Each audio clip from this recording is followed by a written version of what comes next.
Assalamualaikum warahmatullahi wabarakatuh. Hai, apa kabar? Semoga sehat dan juga happy selalu. Coba kamu bayangin berada di tengah hutan yang lebat, di pegunungan yang sejuk tapi sunyi. Ada sebuah distrik kecil bernama Kiwirok. Distrik ini ada di Kabupaten Pegunungan Bintang, Papua. Tempatnya ini jauh banget dari kota besar. Gak ada jalan tol, gak ada mall, bahkan sinyal HP pun sering hilang. Di sini tenaga kesehatan atau nakes adalah pahlawan karena mereka yang membantu warga kalau ada yang sakit. Tapi siapa sangka ya, pada tanggal 13 September 2021 tempat ini jadi salah satu saksi tragedi paling kejam yang pernah terjadi di Papua. Sebelum lanjut, aku mau ngingetin kalau kejadian ini bukan dari karangan aku. Informasinya ada di media. Kalian kalau mau baca langsung juga silahkan. Tapi kalau mager bacanya ya udah duduk manis aja dan simak videonya sampai habis.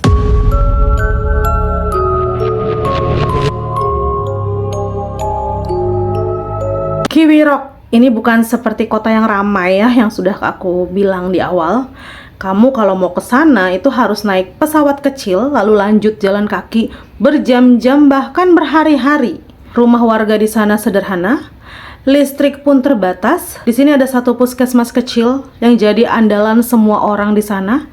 Ada 11 tenaga kesehatan yang bertugas. Mereka nggak cuma mengobati orang sakit, tapi juga memeriksa ibu hamil, membantu persalinan juga, sampai memberi vaksin ke anak-anak. Salah satu nakes bernama Gabriela Meilan, seorang bidan muda berusia 22 tahun, berasal dari Nusa Tenggara Timur. Sejak kecil, Gabriela ini bercita-cita jadi tenaga medis yang membantu orang-orang di pedalaman.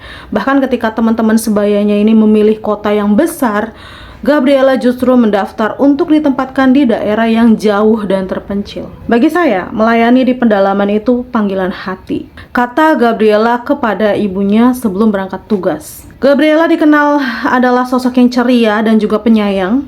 Anak-anak di Kiwirok juga memanggilnya Kak Gebi. Setiap kali ada warga yang sakit, Gabriela selalu berusaha memberikan yang terbaik meski fasilitas minim. Selain Gabriela juga ada Christine Makabori, perawat yang udah lama bertugas di Papua.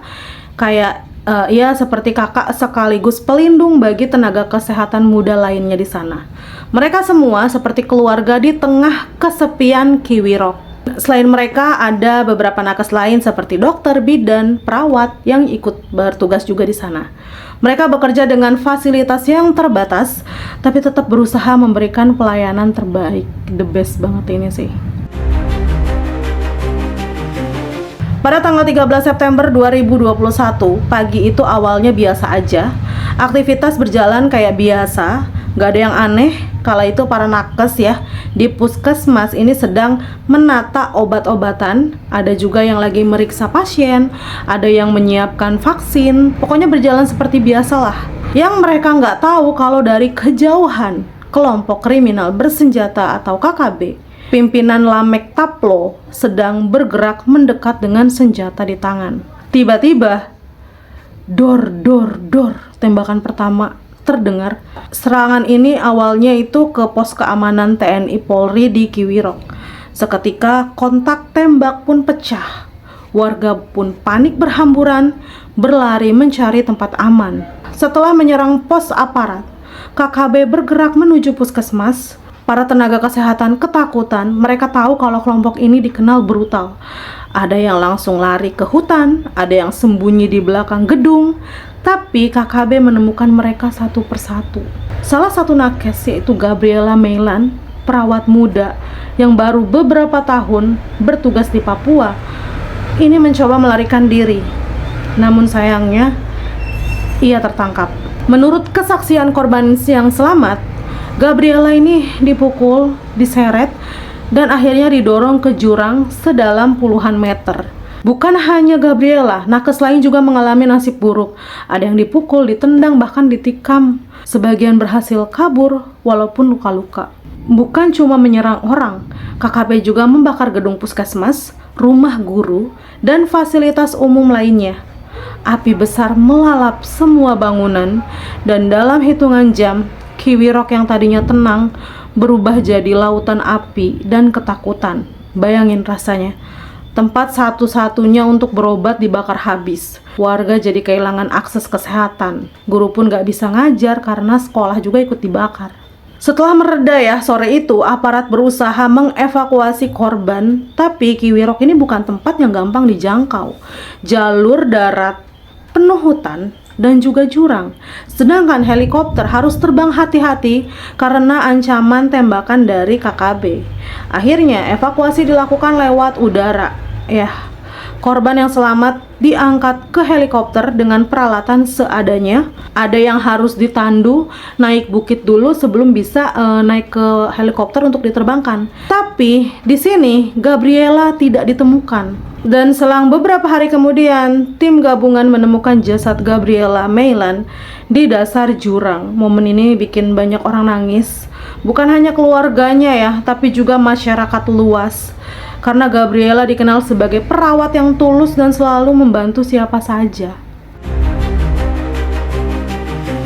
Kelompok yang menyerang nakes ini dipimpin oleh Lamek Taplo, ya, salah satu pimpinan KKB di Pegunungan Bintang. Mereka ini udah terkenal ya sering melakukan penyerangan terhadap aparat maupun warga sipil.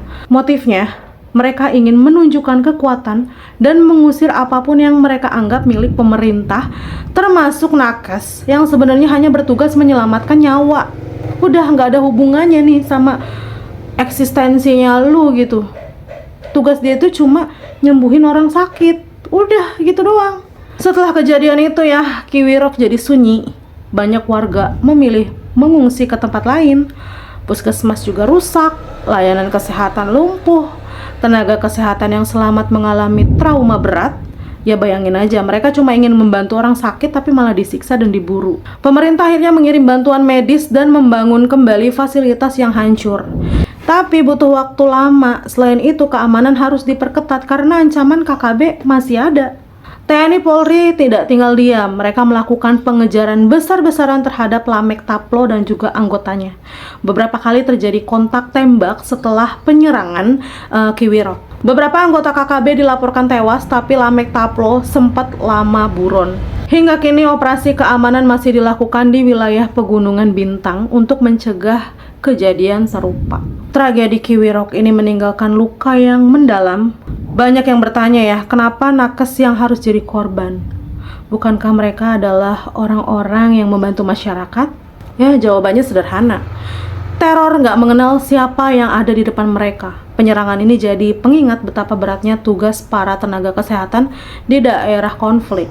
Mereka bekerja di tempat terpencil, jauh dari keluarga, dengan resiko yang besar.